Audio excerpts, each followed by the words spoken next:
Well, Arsenal women are back in the UK after their 2-week tour over in Washington, D.C. And I've got Beth McCowen with me replacing Daisy this week because we're going to be using some of Beth's Arsenal and Southampton expertise. She's a perfect person for this podcast. Beth, thanks for joining me.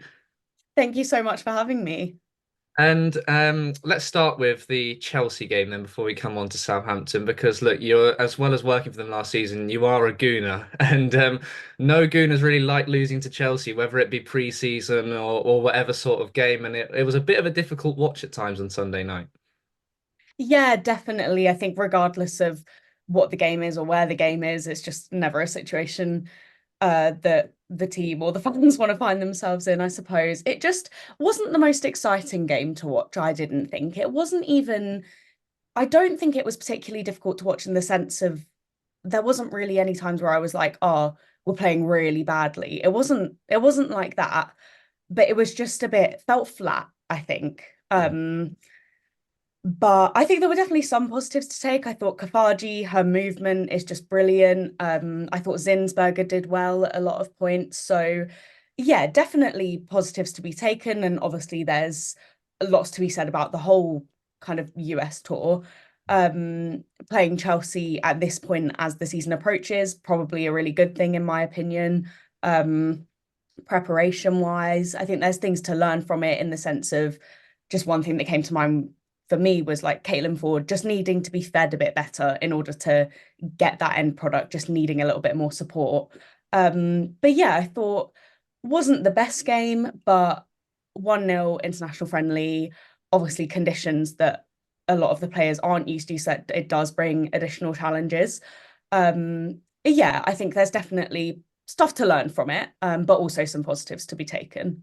Yeah, I feel like we've definitely seen how Arsenal are going to shape up. We've sort of got this clarity now about Kacey Dente is probably going to be on the left wing, which is sort of something me and Daisy were advocating for because there was talk, she can play the number 10 role. I know a few people are trying to say she's a Miedemar replacement, and that was just unfair really on her. But I think Kafaji's just come in and said, I'm going to play number 10 this season and, give me the ball essentially. And she was just brilliant in both games. Yeah, completely agree. Big fan already. Just such an incredible player to watch play. Like her movement both on and off the ball, the way she's just kind of come in and commanded that area of the pitch and that role is brilliant and really exciting to see how that's going to develop when we look at the impact that I personally do think that she's had during games that she's either come on or started already. Beth Mead dropping out then in the warm-up against Chelsea. Katrina Kuhl coming in, maybe slightly out of position on the right wing. And I don't know, it seems like I'm trying to think of a political joke here because our left wing is so stacked now and there's absolutely nothing on the right. And it's quite interesting because obviously you can move players over there. And we've seen, Freya Godfrey, Viv Leah given a chance, but fans seem genuinely worried about the lack of cover for Beth Mead, who of course has had this ACL injury not too long ago. Is a regular starter for England as well as Arsenal. Are you slightly concerned as well, even though Arsenal, have obviously let a player like Chloe Lacasse go, so they know they've got enough, players in these forward areas. But do you think they could do with a right winger, particularly before the end of the window? I think so, yeah. It was a real shame to see Chloe Lacasco. I think it was kind of inevitable. A bit of a shame, but makes sense probably on both sides. However, yeah, I do think another option on that right side would be good. It has been great to see younger players like, as you said, Freya Godfrey, for example, getting a shot, which is great, and I'm all for seeing more of that. But as we really like get to the crux of the season, I think having another option for Beth Mead, whether it's because she's struggling with injury or if she's arguably maybe slightly underperformed at times, I do think it would be really beneficial to have another option there because I do think it's looking a bit thin on the ground right now.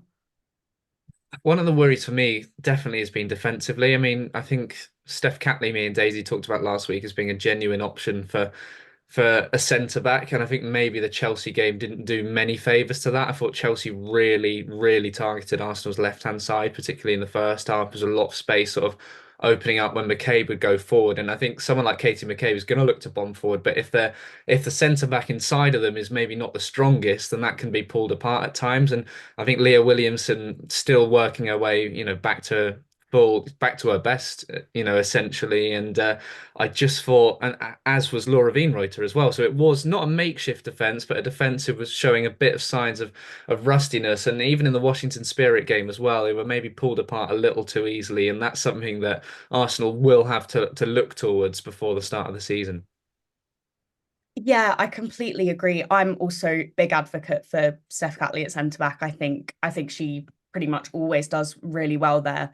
Her impact is different to what she has on the left, but really important. And I think she obviously has played that role on international level and just does really well. So I think that's definitely something to consider, and I don't think it's something that we should discount.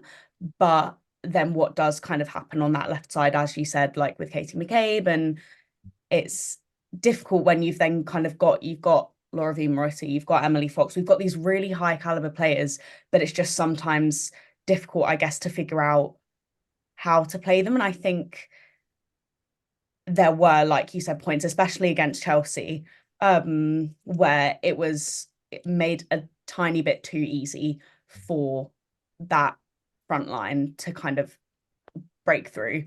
Um, so I'm, yeah, not sure that I have exactly a solution, but I do think we need to look at ways to play around with that. And I'm hoping that that's something we'll see done against Southampton, because I'm not sure that like the first game against the season of Manchester City is the time for experiments. So I'm really hoping that this next friendly could be a real opportunity to go look at the US tour. Okay, what worked? What didn't work? What do we want to do differently?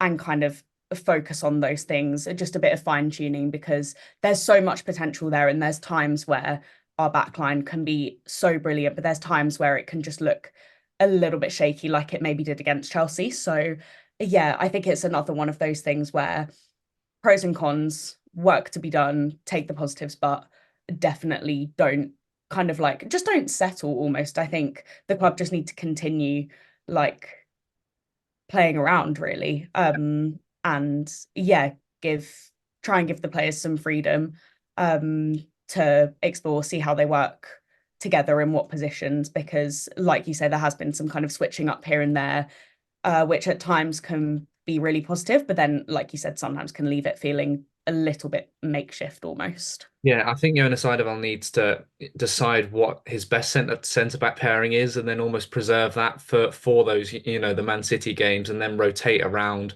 that if you're playing teams lower down the league. If we get through obviously to the Champions League, and maybe you've got a couple of easier on paper group stage games, that's the time to rotate. And we saw obviously when Catley did come in, she came in against Leicester rather than someone like a Chelsea or a Manchester City, which obviously is maybe a slightly easier game for her to come in alongside Women Moy. And yeah, it's just it could be a case of balance this season. You don't want to have, either side that looks more vulnerable than the other, especially when you're playing a team like Chelsea, because, suddenly your left side's against Lucy Bronze and Johanna Rytting Kaneryd, and then you're in a world of trouble, really. But at the moment, if we're talking about a slightly weak right side of attack and then a weak left side of defence, it's all becoming a little bit, worrying once you're starting to identify these problems. And I thought the goal Arsenal conceded obviously came down their right side, but that was a poor goal to concede. You look at Leah Williamson, could she have stopped the cross? Steph Catley, could she have cleared her lines? And Kim Little, who had a uncharacteristic sort of performance. That game, maybe that goal Chelsea scored, maybe summed things up for Arsenal. Yeah, I couldn't agree more. I think it's just feeling almost unbalanced at the moment with those problems on the left, problems on the right, that just need to be smoothened out, hopefully sooner rather than later. Um, yeah, I think they'll get there, but I definitely think it's not something to kind of go, oh, it'll be fine. It's something to actually proactively figure out, because like you say, when you're playing those top teams especially, they identify those areas of weakness and they're going to exploit them. And I think that's largely what happened against Chelsea, so it's definitely something to be mindful of, and I think fans are right to be not necessarily worried about it, but to have it on their radar as something that needs to be worked on.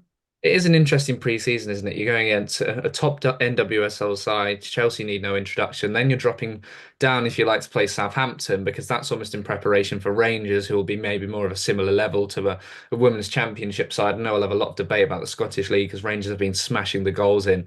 And well, I'm sure we'll talk about them next week. But it's almost you've gone up and now you're going down a bit because Southampton, perhaps, it's going to be a bit more of a practice against the low block. And we can come on to that now because, we know they can score goals. They've got the quality in their side. But Southampton also having a bit of a change up this summer in terms of management. What can Arsenal fans and Jonas Eidevall, if you like, planning for this game? What can they expect to see from Southampton this weekend? Well, I think obviously Arsenal played Southampton in the Conti Cup back in, I think it was November last year. And that ended up being a 2-1 last minute winner for Arsenal, with Southampton having taken the lead first. So it's, I would say, don't underestimate them. However, I do think it's a very transitional period for the club right now. They've got a new manager in Remy Allen, who obviously had a really big impact on London City Lionesses when she made the move there. They started performing a lot better. So likely a positive impact she'll have on Southampton, I would imagine. However, obviously a new manager always comes with challenges. Also a lot of changes. They've said goodbye to some key players. Southampton, Rosie Parnell retired, Ella Morris has gone to Spurs. And they've made some new signings, obviously, which is great. But at the moment, I think their midfield is looking very saturated and options elsewhere are a little bit thinner on the ground. So it'll be really interesting to see how they shape up with the starting 11 on Saturday. Um, I think that they've also probably had a little bit less of a preseason than Arsenal. Yeah. Um, so whether that works in their favour because they're less tired, or whether it works against them because they're not as in form yet, we'll see. The only way to find that out, I reckon, is by watching the game. Um, but yeah, I think it'll be really interesting. Southampton are a good side. And obviously both Laura Rafferty and Katie Wilkinson, who were two really key players for Southampton, especially Katie Wilkinson scoring the goals, have left Saints this summer for Rangers, who obviously were playing next week for potential Champions League qualification. So that will be really interesting. It will be interesting, to see how Southampton look without those two in their lineup. But also with both of those players having been at Southampton for a little while, it could also be beneficial to play against Southampton before meeting them with their Rangers side to get a feel for it and just really be prepared. Just like you said, it's kind of a different type of team. And that's why it's great, I think, that we're playing Southampton right before the Rangers game. Yeah, it's definitely something I look to ask you on the side of Al about after the game, sort of how different this preseason has been to that complete lack of preseason last year. And Beth, you were involved with Southampton last season, writing their match reports, obviously seeing them week in, week out. They're a club that, away from the pitch, they've committed to playing these games at St Mary's. Obviously, Arsenal broke their attendance record last season with 13,438 there. We'll see probably another good crowd for this game. What was the feeling like around the club last season? Obviously, a former Arsenal player in Marianne Spacey-Cale in charge. She's now gone upstairs, if you like, taking on a role as head of women's football, as you say, with Remy Allen coming in. How are the club? Are they in a good place, sort of off the pitch as well as on it? Yeah, I think so. I think everyone was a little bit disappointed with where they finished last year, even though it was the highest league finish that they've had. They just wanted more. There was a point where they were kind of chasing promotion. It was a really competitive season. So I do think on the final day, everyone felt a little bit flat. But I think as much as that's understandable because you always want to be winning, there definitely needs to be recognition. And I think there has been of what they've achieved. And I think bringing in Remy Allen, Marianne taking on a new role, all shows the intention of the club to really keep pushing. They really want to get up to the WSL, whether that's this season, next season, the season after. Obviously, the championship's only getting more and more competitive. But players like Lucia Kendall kind of committing to the club, staying on. She's a real talented young player coming through the England youth setup. They're really working hard to take those next steps. So this season will be a big one. Obviously, if it goes well, then that could be a real indication of how soon they could hopefully fight for promotion up to the WSL. But if it goes the other way, then that obviously raises Mm. some questions. So it'll be really, really interesting to see lots of changes, both on and off the pitch, I think, which brings challenges, but also can be refreshing, I think, if they're kind of entering a new era.